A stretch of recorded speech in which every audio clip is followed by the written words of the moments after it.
Hi, my name is Ragini, and today in this video I'm going to cover about the functional assessments.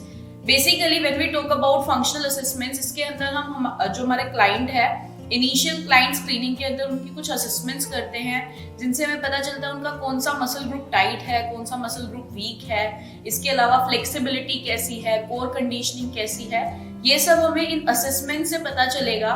सो आज के इस topic के अंदर हम एक एक करके इन असेसमेंट्स के बारे में पढ़ेंगे, जानेंगे और मैं आपको जो ये असेसमेंट्स करके दिखाऊंगी ये सोनू सर हमारे साथ देंगे. इसके अंदर सोनू जी पे हम लोग डेमोन्स्ट्रेट करेंगे और इनकी बॉडी के साथ हम असेसमेंट्स करेंगे. अभी हम जिस असेसमेंट की बात करेंगे that is PSL passive straight leg raise test.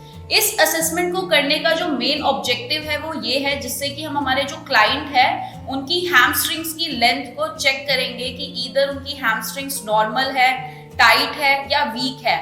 सो इस असेसमेंट को करने के लिए हमें हमारा जो क्लाइंट है उसको पहले नॉर्मली फ्लोर के ऊपर आपको उन्हें लिटाना है सुपाइन पोजीशन में. So let's start. आपको ध्यान रखना है कि जो आपका क्लाइंट है वो फ्लैट सरफेस पे सुपाइन पोजीशन में लेटे हुए हैं. इस कंडीशन के अंदर उनका जो बैक है, उनके जो शोल्डर्स हैं, सब कुछ नॉर्मल पोजीशनिंग में होने चाहिए, न्यूट्रल पोजीशनिंग में होने चाहिए. अब असेसमेंट करने के लिए what you need to do is कि आपको जो क्लाइंट है उनके लेग को लिफ्ट करना है, but before touching his leg हमें उनसे पूछना चाहिए कि whether he or she is comfortable for this assessment or not. So let's ask sir, हम अगर आपका लेग लिफ्ट करें असेसमेंट के लिए तो आपको कोई issue? So now we can start with the assessment. So for assessment आप क्या करेंगे, आपको उनका जो लेग है उसको रेज करना है, उनके काफ के पीछे सपोर्ट ऐड करना है और इस लेग को आप रेज करेंगे. विद दैट आपका जो ये हैंड है, जो आपका पाम है, वो उनकी लोअर बैक लंबर के नीचे आप लेके जाएंगे. सो जब हम इनके पैर को रेज कर रहे हैं हमें उनको मोर देन 80 डिग्री एंगल तक लेके जाना है. सो अगर इस कंडीशन में जो इनका पेल्विक है वो पोस्टीरियरली टिल्ट कर रहा है, जब तक उनका जो पैर था वो 80 डिग्री नहीं उठा था और उससे पहले ही मुझे मेरे हाथ पे प्रेशर फील हो रहा था, इसका मतलब है उनकी जो हैमस्ट्रिंग है वो नॉर्मल नहीं है, हैमस्ट्रिंग्स टाइट है. और सेकंड कंडीशन ये होगी जब इनका जो लेग है वो पूरा 80 डिग्री या 80 डिग्री से ज्यादा लिफ्ट हो रहा है और इनका जो प्रेशर है मेरे हाथ पे 80 डिग्री तक जाने पे मेरे हाथ पे कोई प्रेशर नहीं आ रहा है. आफ्टर 80 डिग्री आएगा तो उस कंडीशन में हम ये बोल सकते हैं कि इनकी जो हैमस्ट्रिंग्स है वो नॉर्मल है क्योंकि इनके पेल्विक ने पोस्टीरियर टिल्ट नहीं किया. So this is the assessment that is PSL passive straight leg raise test. इससे आपको ये पता चलता है कि हैमस्ट्रिंग्स किसी इंडिविजुअल्स की कितनी फ्लेक्सिबल है और क्या टाइट है. So next assessment is basically your shoulder mobility assessments, जिसके अंदर हमें ये पता चलेगा कि जो आपका शोल्डर का रेंज ऑफ मोशन है वो कैसा है. सो इसके अंदर जो फर्स्ट असेसमेंट हम करेंगे that will B shoulder flexion and extension. So shoulder flexion and extension को करने का जो मेन ऑब्जेक्टिव है वो ये देखना है कि जो आपके शोल्डर्स की मूवमेंट है उसमें आप कितना डिग्री ऑफ एंगल तक अपने शोल्डर्स को मूव कर पा रहे हो, आपके शोल्डर्स मोबाइल हैं कि नहीं है. सो फॉर दैट जो हम पहला असेसमेंट कर रहे हैं that is shoulder flexion assessment. उसके लिए हमें जो हमारा सब्जेक्ट है उसको सुपाइन पोजीशन के अंदर लिटाना है. जो उनके पैर हैं वो एक्सटेंडेड नहीं होंगे, थोड़े से यहाँ से फोल्डेड होंगे दोनों पैर. अब आप उनको बोलेंगे कि उनको नॉर्मली अपने जो हाथ हैं उनको रेज करते हुए पीछे की तरफ मूव करना है. सो इस कंडीशन में जब आप देख पा रहे हैं कि इनके हाथ पूरी तरह से फ्लेक्स हो पाए हैं, 170 से लेके 180 डिग्री तक इन्होंने अपने हाथों को पीछे की तरफ मूव कर लिया, इसका मतलब ये है कि इनकी जो शोल्डर मोबिलिटी है वो बहुत अच्छी है. लेकिन अगर इसी कंडीशन में इनके हाथ सिर्फ यहीं तक आते, यहाँ पे आके रुक जाते, इससे नीचे नहीं जाते, तो उस कंडीशन में इनकी कुछ मसल ग्रुप्स टाइट होती, जैसे कि पेक्टोरियलिस मेजर माइनर इनकी टाइट हो सकती थी, लेटिसमस डोर्साई इनकी टाइट हो सकती थी, टेरेस मेजर इनकी टाइट हो सकती थी, या फिर सब स्कैपुलरिस जो मसल हमारी है वो भी टाइट हो सकती है. सो जब हम सिंगल मसल की बात करें, सो जब आपकी लेटिसमस डोर्साई अगर टाइट होगी तो उस कंडीशन में वो फोर्स करेगी आपकी जो लोअर बैक है उसको बहुत ज्यादा आर्च करने में. अगर आपके पेक्टोरियलिस माइनर टाइट है तो स्कैपुला में एंटीरियर टिल्ट हो जाएगा जिससे कि आपके जो आर्म्स हैं फ्लोर को टच नहीं कर पाएंगे. अगर आपके एब्डोमिनल्स टाइट हैं तो उससे क्या होगा कि रिब केज डिप्रेस होगा और जो स्कैपुला है उसमें अगेन एंटीरियर टिल्ट होगा, जिससे अगेन आपके जो हैंड्स हैं वो पीछे की तरफ मूव नहीं कर पाएंगे और आपके फ्लोर को टच नहीं कर पाएंगे। अगर आपको काइफोसिस है उस कंडीशन में जो आपका स्पाइन थोरासिक कर्वेचर के अंदर आ गया है वो भी आपके आर्म्स को प्रिवेंट करता है फ्लोर को टच करने से। सो नेक्स्ट असेसमेंट जिसके बारे में हम बात करेंगे that will be your shoulder extension assessments, जिसके अंदर आपको अपने शोल्डर की एक्सटेंसर मसल्स को देखना है कि वो टाइट हैं या ठीक हैं। फॉर दैट हमें क्या करने की जरूरत है, हमें जो हमारा क्लाइंट है, पर्सन है, उसको प्रोन पोजीशन में लिटाना है। Sir can you please shift? Sure ma'am.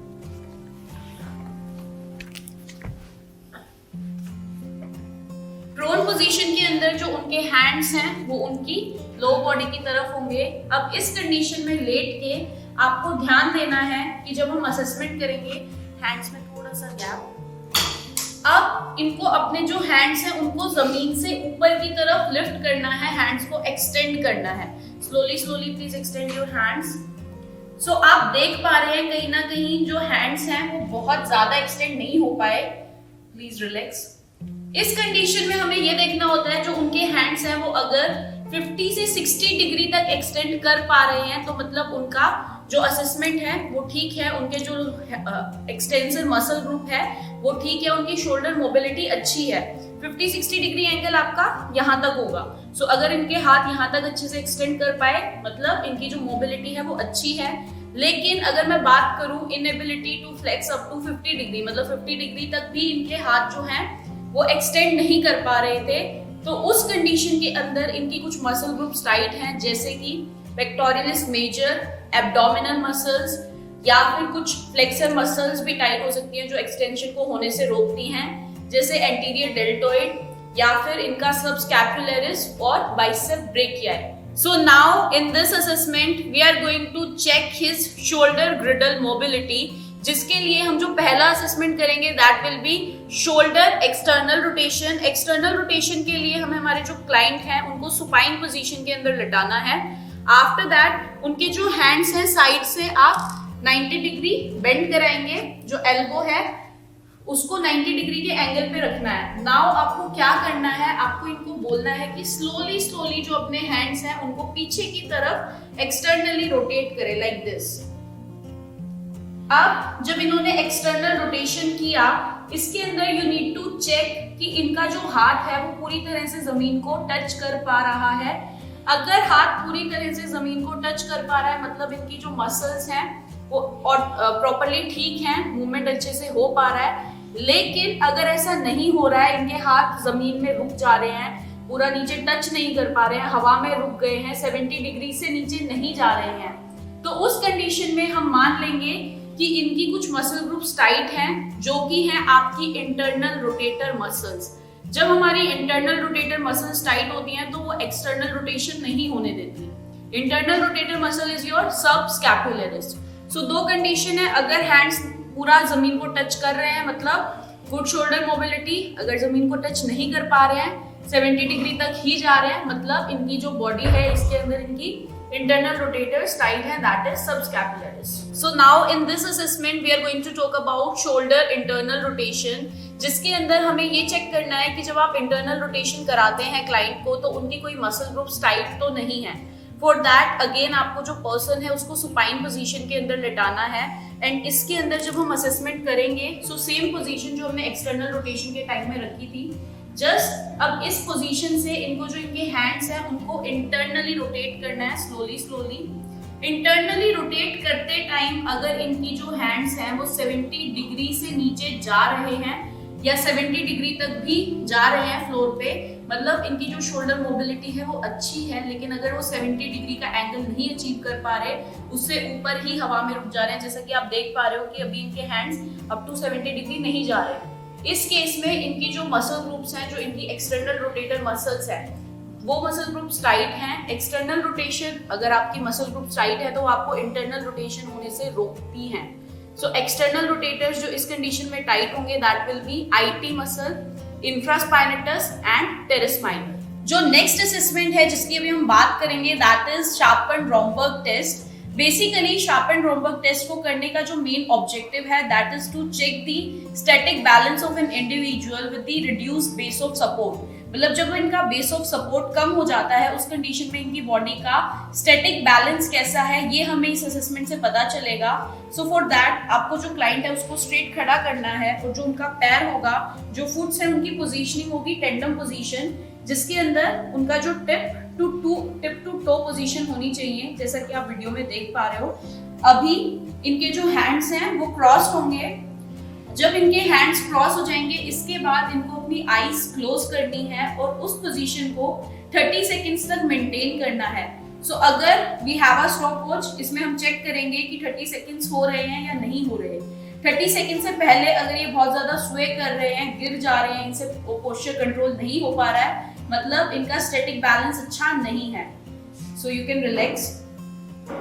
इस कंडीशन में हमने ये चेक किया कि अगर इन्होंने 30 सेकेंड्स उस पोजीशन को होल्ड कर लिया इजीली, तो उस कंडीशन में हम बोलेंगे कि इनका जो स्टैटिक पोस्चर का बैलेंस है दैट इज गुड। बट अगर उससे पहले ही ये गिर जा रहे हैं या फिर इनकी बॉडी बहुत ज्यादा स्वे कर रही है, मतलब इनका पोस्चर अच्छा नहीं है, उसके बाद आप टेस्ट को टर्मिनेट कर देंगे। Next assessment is again for the balance, static balance, that is stand stork balance test. इस टेस्ट के अंदर हम इनका जो स्टैटिक बैलेंस है उसको चेक करते हैं। इस असेसमेंट के लिए आपको क्या करना है, जो इंडिविजुअल है उसको स्टैंड स्टॉक जो मॉडिफाइड पोजीशन होती है उसके अंदर खड़ा करना है टोज के ऊपर, और देन आपको असेस करना है कि इंडिविजुअल कितनी ड्यूरेशन के लिए इस पोजीशन के अंदर खुद को होल्ड कर पाता है।